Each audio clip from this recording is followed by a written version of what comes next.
Mokslinės fantastikos autoriai vis spėlioja, kuo bus varomi ateities automobiliai. Galbūt visi naktimis įkrovinėsime elektromobilius, o galbūt išmoksime gaminti labai mažus ir pigius branduolinius reaktorius. O gal mūsų automobiliai kaip degalus naudos labiausiai visatoje paplitusį elementą vandenilį. Nors pastaroji idėja nekartą buvo kritikuojama ir laidojama, ji ką tik tapo daug realistiškesnė. Kitas BMW X5 bus vandenilinis. Tai, kad ateities automobiliai bus kitokie ir naudos kitokius energijos šaltinius, yra akivaizdu. Yra žmonių, kurie įsikibę nagais ir dantimis laikosi naftos ir vidaus degimo variklių, tačiau technologijų pažanga yra nepaneigiamas faktas. Nebesiunčiame faksų, nebežiūrime į kineskopinius ekranus, nebeplaukime į kitą Atlanto pusę laivais, bent jau nebedaroma tuo vedini praktinį sumetimą. Kada nors nebenaudosime ir tradicinių degalų transportų. Bet ar juos tikrai gali pakeisti vandenilis? Yra priežasčių manyti, kad taip, bet ir problemų yra daug. Sveiki! Su jumis tinklalaidė Pramonė Mazgas ir aš Nuodumaltėje autorius Povilas Mažeika. Nesu didelis elektromobilių mylėtojas, bet nesu ir vienas iš tų žmonių, kurie jų nekenčia. Naujos transporto technologijos mane intriguoja. Iš tikrųjų, mes nežinome, kaip atrodys kita asmeninio transporto technologijų karta, bet smalsumas verčia apie tai galvoti ir apie tai kalbėti. 26 vasarą BMW pristatė jau 5 kartos miesto visureigį X5. Jį bus galima įsigyti su benzininė, dyzelinė, hibridinė, elektrinė ar kiek vėliau vandenilinė jėgainė. Šis pranešimas kiek nustebino dalį BMW markės gerbėjų ir net kai kuriuos automobilių žurnalistus, bet iš tikrųjų to ir reikėjo laukti. BMW jau kurį laiką tyliai vystė meilės romaną su vandeniliu.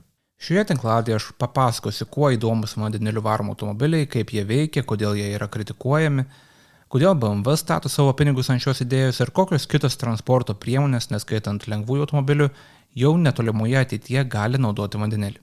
Turiu perspėti, kad ši tinklalaidė yra gana trumpa, o pati idėja yra, gana plati, tai yra gili istorija ir gana sudėtinga techninį pagrindą turinti tema, todėl čia bus tik šiokia tokia įžanga.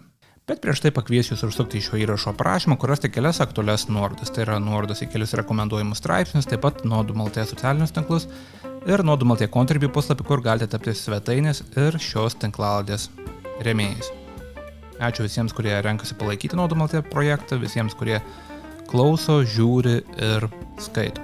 Pagal dabartinius planus vandenilinis BMW X5 rinkoje pasirodys 2028 metais. Nors šis modelis kelia diskusijas ir tapo šios tinklalaidės temos įkvėpimo šaltiniu, tai toli gražu nebus pirmasis vandenilinis automobilis pasaulyje. Keliais jau rieda ar bent jau riedėjo Honda Clarity, Hyundai iX35 FCEV, Hyundai Nexo ir pats populiariausias žinomiausias vandenilinis automobilis pasaulyje Toyota Mirai. Iš tikrųjų, šiuo metu būtent Toyota yra didžiausia vandenilinių automobilių šalininkė, bet prie jos jau jungiasi ir vokiečių BMW. Kas yra vandeniliniai automobiliai? Yra pora būdų, kaip automobilis gali būti varomas vandeniliu, bet X5 ir Mirai turi vandenilio kuro elementus. Automobiliai su vandeniliniais kuro elementais iš esmės yra elektromobiliai. Tai yra elektromobiliai, kurie patys savo pasigamina elektrą. Galite įsivaizduoti, kad tai yra elektromobilis, kuris vežasi generatorių ir degalų jam. Tas generatorius yra vandenilis kuro elementas, o degalai yra vandenilis. Vandenilinis kuro elementas yra įrenginys, kuriame vandenilis jungiasi su iš oro paimtu deguonimi. Vyksta cheminė reakcija, kurios metu išgaunama elektros energija. Ta elektros energija paskui naudojama baterijai įkrauti ir maitina elektros variklius, kurie suka automobilio ratus. Kaip minėjau, tai yra elektromobilis. Tik vietoje didelės iš tinklo įkraunamos baterijos turime suslėgtų vandenilio bakus, kuro elementus ir visai mažą bateriją, kuri tiesiog išlygina skirtumą tarp pagamintos elektros energijos ir jos poreikių. Tai yra visai nedidelė baterija. Pavyzdžiui, Toyota Mirai turi 1,2 kWh bateriją. Tai yra daug mažesnis elementas nei įkraunamuose elektromobiliuose. Pagrindinis vandenilinio automobilio privalumas prieš įprastus elektromobilius yra laikas. Vandenilio baką galima pripildyti per maždaug 5 minutės. Per 5 minutės įprasto elektromobilio baterijos tikrai neįkrausite, o vandenilio baką pripildyti galima. Kaip dėl taršos, tai vienintelis tikras šalutinis vandenilinių kuro elementų veiklos produktas yra vanduo, kuris aplinkai žinoma nėra žalingas. Taip varomi automobiliai gali pasiūlyti ir tikrų teršalų, pavyzdžiui, azoto oksidų, bet labai labai mažais nereikšmingais kiekiais. Kitaip tariant, vandeniliniai automobiliai gali būti praktiškai visiškai švarūs. Ir degalų jiems tikrai nepritrūks. Žmonija jau seniai gamina ir naudoja vandenilį. Jis naudojamas labai įvairiai. Pavyzdžiui, naftos pramonėje jis yra reikalingas gaminant benziną. Vienintelis vandenilis yra labiausiai visatoje paplitęs elementas, kurio ir Žemėje tikrai netrūksta. Mūsų vandenynai yra pilni vandens, o vanduo yra H2O, H2 yra vandenilis. Be to, kadangi tai yra elementas, o ne kažkokia sudėtinė medžiaga, kažkoks junginys, kaip pavyzdžiui benzinas, vandenilis nėra sunaudojamas ar kažkaip sudėvimas. Net jei pasaulis būtų pilnas vandenilinių automobilių, vandenilio nuo to niekiek nesumažėtų. Teoriškai žmonija gali sunaudoti visą Žemės naftą, o vandenilio tikrai niekaip. Kaip buvo pasakojus ankstesnėje pirmadienio mazgų dalyje, Lietuva baigė sunaudoti savo lietuvišką naftą, bet lietuviško vandenilio sunaudoti neįmanoma. Jis niekur nedingsta, net kai yra gausiai naudojamas. Taigi turime vandenilinių automobilių, turime vandenilio automobilių technologijų, turime vandenilio ir turime priežastį kurti vandenilinius automobilius. Jie yra švarūs ir užpildomi per 5 minutės. Tai kas stabdo vandenilinių automobilių kūrimą? Kodėl BMW sprendimas pristatyti vandeniliu varomą X5 buvo pasitiktas su tokia nuostaba, buvo pasitiktas su kilstelėtais antakiais? Iš tikrųjų, vandeniliniai automobiliai turi problemų ir yra labai dažnai kritikuojami. Šiuo metu vandenilis išgaunamas ne itin švariais būdais. Infrastruktūros palaikyti vandenilinį transportą tiesiog nėra. Vandenilio logistika reikalauja daug energijos, bet to patys vandeniliniai automobiliai nėra labai efektyvūs, ypač lyginant su įkraunamais elektromobiliais. Galiausiai yra nuogąstavimų dėl kainos, patikimumo ir saugumo, bet čia jau yra tiesiog smulkmenos. Didžiausias problemas yra vandenilio gamyba, infrastruktūra, logistika ir efektyvumas. Minėjau, kad vandenilis yra labiausiai visatoje paplitęs elementas, bet Žemėje jis niekada nėra grynas. Natūraliai jis egzistuoja tik junginiuose, iš kurių jis turi būti, galima sakyti, atskirtas, išplėštas. Vandenilio yra, pavyzdžiui, metane, vandenyje, žinoma, amoniake. Populiariausias vandenilio gamybos metodas yra vadinamas metano dujų reformingas, steam methane reforming. Šis metodas ne tik nėra draugiškas aplinkai, bet dar ir reikalauja nemažai energijos. Švaresnis metodas būtų vandens elektrolizė, naudojant tikriausiai atsinaujinančius energijos šaltinius, bet jis tiesiog nėra labai paplitęs. Vandenilis dažniausiai išgaunamas kitaip, netokiais švariais būdais. Kai vandenilis yra išgautas, jis turi būti suslėgtas ir transportuojamas, tam irgi reikia energijos, bet problemos čia nesibaigia. Patys vandeniliniai kuro elementai nėra labai efektyvūs. Mes žinome, kad vandenilis savyje turi labai daug energijos, bet pasak JAV energetikos departamento, kuro elementai išlaisvina tik apie 40-60% vandenilio energijos. 40-60%. Likusi energija yra iššvaistoma kaip šiluma. Turint omenyje, kad vandeniliui pagaminti, saugoti ir transportuoti reikia nemažai energijos, toks efektyvumas yra, nuvilintis. Įprasti elektromobiliai energiją naudoja nepalyginamai taupiau ir efektyviau. Elonas Muskas, Tesla kompanijos vadovas, 2015 metais pasijuokė iš vandenilinių automobilių. Jis sakė, kad vandenilio gamybai naudojama energija būtų tiesiog protingiau panaudoti elektromobiliams įkrauti. Ir jis nėra vienintelis taip galvojantis. Panašius nuogąstavimus esame girdėję ir iš aukštas pareigas užimančių Volkswagen, Honda, kitų automobilių gamintojų atstovų. Įsivaizduokime tokią idilišką ateitį, kad turime labai daug švarios elektros, pavyzdžiui, pagamintos branduolinėse jėgainėse. Ją galime panaudoti labai įvairiai, pavyzdžiui, elektromobiliams įkrauti. Ją tiesiog paleidžiame į elektros tinklus, kur ji laisvai ganosi su minimaliais nuostoliais, pasiekia elektromobilius, juos įkrauna ir tie elektromobiliai paskui tą elektrą labai efektyviai naudoja. Arba tą elektrą galime panaudoti vandeniliui išgauti. Tai yra vandens elektrolizės būdu išgauti vandenilį. Šis procesas nėra labai efektyvus, dalis energijos vis tiek bus iššvaistyta, tuomet tą vandenilį reikės pristatyti į specializuotas degalines, galiausiai vandenilis bus perpiltas į vandenilinius automobilius, kurie iššvaistys maždaug pusę jo, padirdami tuos energinius nuostolius. Skamba prastai, tiesa. Elektromobiliai tiesiog naudoja savo turimą energiją daug efektyviau. Galų gale vandenilis yra tik energijos saugojimo būdas. Kiekvienas energijos transformavimas reiškia nuostolius. Elektros energija verčiama vandeniliu, vandenilis vėliau verčiamas elektros energija, kurį naudoja elektros varikliai. Tos transformacijos iš elektros į vandenilį, iš vandenilio į elektrą visada kainuoja nuostolius ir jų šiuo atveju yra tiesiog labai daug. Kita akivaizdi problema yra infrastruktūra. Na, kur pildysite savo vandenilinį BMW X5? Ar tikrai žinote, kur yra artimiausia vandenilio stotelė? Aš žinau, kad jų yra Lenkijoje, bet ar važiuosite į Lenkiją kiekvieną kartą pasipildyti savo BMW? Aišku, kai BMW X5 su vandeniliniu kuro elementu pasirodys rinkoje, jis bus siūlomas tik tose šalyse, kur infrastruktūra jau egzistuoja.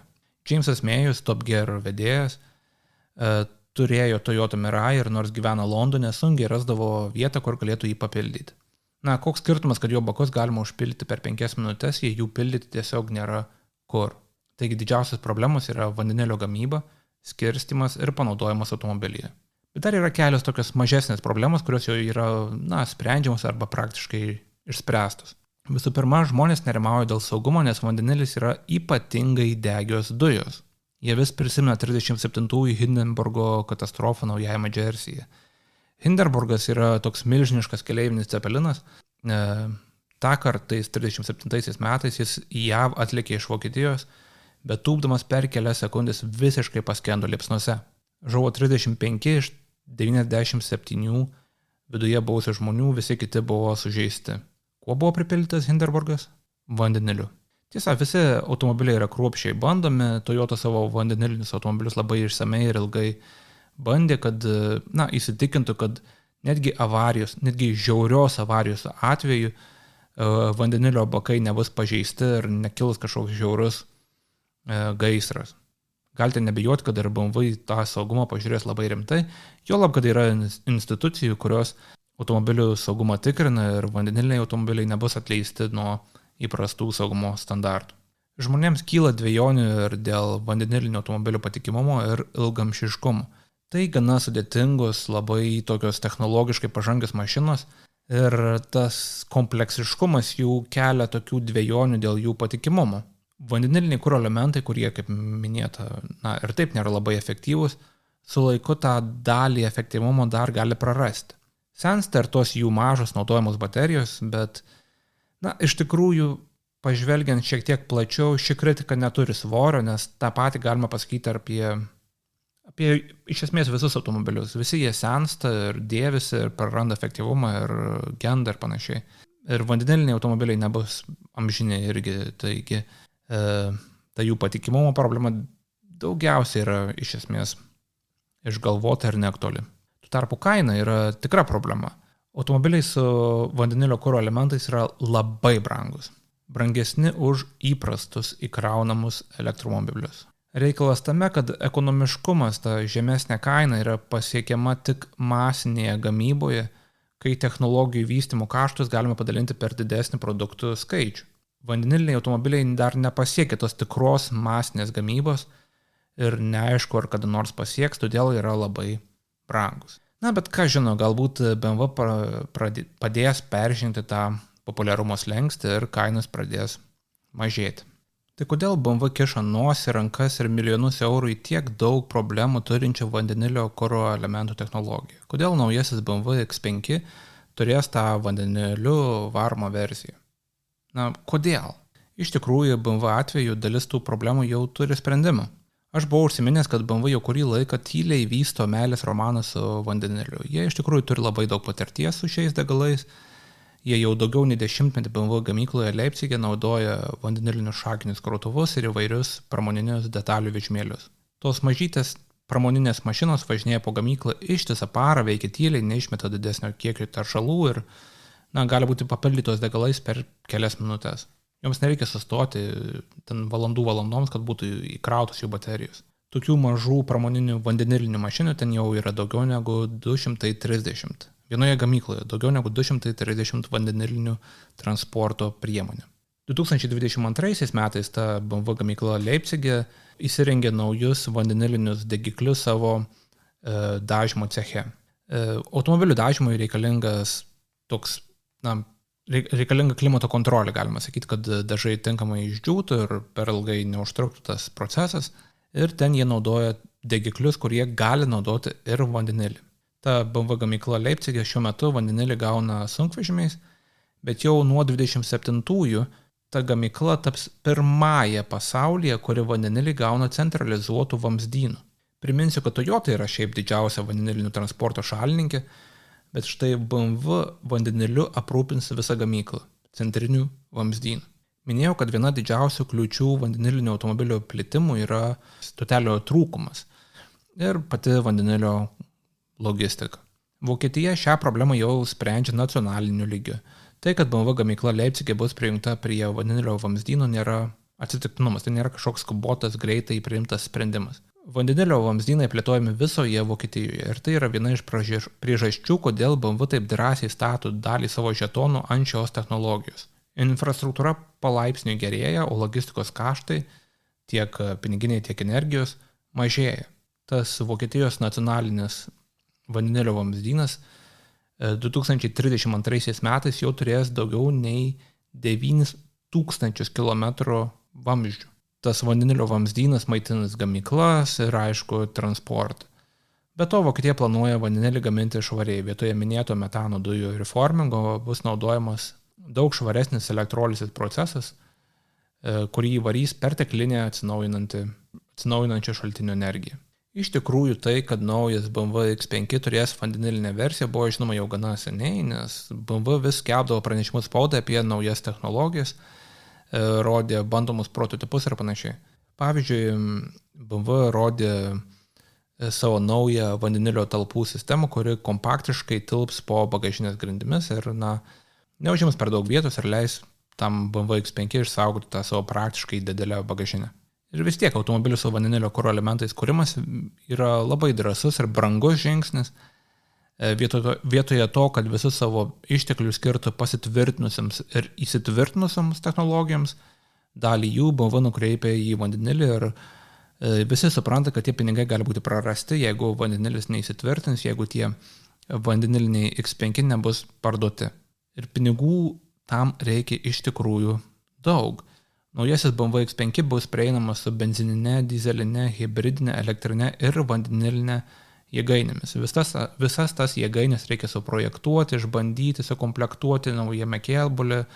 Tai yra labai beprotiškai dideli pinigai ir užtrunka labai daug laiko. Tas Vokietijos vandenilio vamzdynas tikrai paskatino BMW, bet Vokietijoje yra ir kitų automobilių gamintojų, net nereikia vardinti jų. Ir jie irgi galėjo peršokti prie vandenilio idėjos, bet to nepadarė.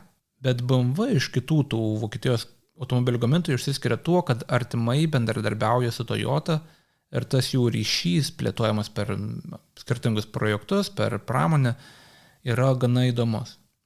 Nes Toyota, kaip minėjau, yra didžiausia vandenilinio transporto šalininkė pasaulyje.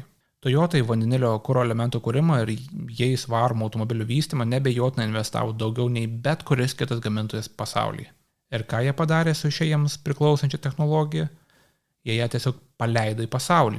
2015 metais Toyota paskelbė, kad leidžia nemokamai naudoti apie 5680 jai priklausančių patentų susijusių su vandenilinėmis technologijomis. Toyota tiesiog taip stengiasi paskatinti kitus gamintojus prisijungti. Galima sakyti, jie ieško tos paringo partnerių, kad per konkurenciją technologijos vystytųsi ir politikai būtų paskatinti investuoti daugiau į infrastruktūrą ir žmonės taip lengviau priimtų vandenilinius automobilius. Tarp tų patentų, kuriuos Toyota paleido į pasaulį, yra efektyviausi vandeniliniai kuro elementai, vandenilio talpų sprendimai, valdymo blokai ir panašiai. Toyota šio žingsniu tiesiog stipriai sumažino būtinas investicijas, kurias kiti gamintojai turėtų skirti, norėdami prisijungti prie vandenilinio automobilio kūrimo. Ir BMW tuo, aišku, naudojasi. Bet to Toyota tiesiog bendradarbiauja su BMW įvairiuose projektuose, įskaitant ir vandenilinio X5 kūrimą. Aišku, tas vandenilis X5 nebus labai populiarus, visi tai supranta, BMW tai supranta ir Toyota tai supranta. Tai bus vis tiek brangus automobilis ir žmonės vis tiek skeptiškai žiūri tokias technologijas. Tie, kurie nori elektromobilio, pirks elektromobilių, o tie, kurie nori vidaus degimo variklių, pirks automobilį su vidaus degimo varikliu. Tačiau vis tiek bus bent dalis žmonių, kurie tą X5 įsigys. Ypač tas Vokietijos vandenilio vamzdynas ir Toyota įdėtas darbas paskatino BMW ryžtis šiam eksperimentui ir pabandyti alternatyvę prieigą prie ateities transporto technologijų problemos. Galiausiai pabaigai norėčiau paminėti, kad vandenilį kaip degalus galima naudoti ir kitaip. Jį galima deginti vidaus degimo variklius. Pati Toyota tai išbandė, jie tai naudojo lenktynėse. Tuo tarpu sunkiosios technikos gamintojas JCB gamina įprastus stūmoklinius variklius, kurie naudoja vandenilį. Tie varikliai yra sukurti įprastų dizelinių variklių architektūros pagrindų, bet aišku, turi šiokių tokių pakeitimų. Naudojimo prasme jie praktiškai nesiskiria nuo įprastų dizelinių variklių. Aišku, jie yra šiek tiek tylesni, bet nežymiai. Sukimo momento, galios ir net kainos atžvilgių jie praktiškai nesiskiria nuo dizelinių, o išmetimas yra tik vandens garai. Sunkiai technikai, ypač karjerų sunkvežimiams, kombainams, ekskavatoriams, autobusams ir kitoms mašinoms, kurios dirba visą parą, vandenilis tikriausiai tinka geriau nei, pavyzdžiui, įkraunamos baterijos, nes nuošaliose vietose baterijų įkrauti nėra galimybė. Bet to pačios baterijos yra sunkios ir savo svorį jos gali sumažinti maksimalų krovinio svorį. Tuo tarpu vandenilio galima atvežti prie laukose dirbančio kombaino ar ekskavatoriaus karjerį. Iš tikrųjų, BMW, Toyota, JCB ir kiti tie pramoniniai vandenilio šalininkai nėra bepročiai. Jie mato, kad vandenilio infrastruktūra plėtojama ne tik Vokietijoje, bet ir Prancūzijoje, Nyderlanduose, JAV, Indijoje, keliose kitose šalyse. Atsinaujinantys energijos šaltiniai pagamina daug perteklinės energijos, kurią būtų galima panaudoti vandenilio gamybai. Vandenilį galima panaudoti kaip savotišką bateriją, o tuomet tą vandenilį galima naudoti kaip degalus automobiliuose tiek per kuro elementus, tiek per modifikuotus stūmoklinius vidaus degimo variklius. Bet ar ateities transportas tikrai bus vandenilinis? Aš nežinau, niekas nežino, niekas negali to pasakyti. Aš spėju, kad bent dalis ateities transporto iš tikrųjų bus varomi vandeniliu. Kelios šalys, keli regionai gausiai investuoja į žalią vandenilio gamybą ir manoma, kad vandenilis ateityje bus pakankamai pigus. Jei ir vandeniliniai automobiliai bus pigus, pavyzdžiui, naudos įprastus stūmoklinius variklius, kuriuos galima remontuoti ir prižiūrėti santykinai paprastose mechanikų dirbtuvėse, žmonės juos priims. Bet kada ir kaip atrodys ta transformacija, turėsime pagyventi ir pamatyti. Tai turbūt tiek. Dar kartą pakviesiu jūs užsukti į šio įrašo aprašymą, kur rasite kelias aktualias nuorodas, tai yra nuorodos į Nodom.lt socialinius tinklus ir Nodom.lt Contribui, kur galite tapti svetainės ir šios tinklalaidės rėmėjais. Ačiū, kad klausėte ir iki.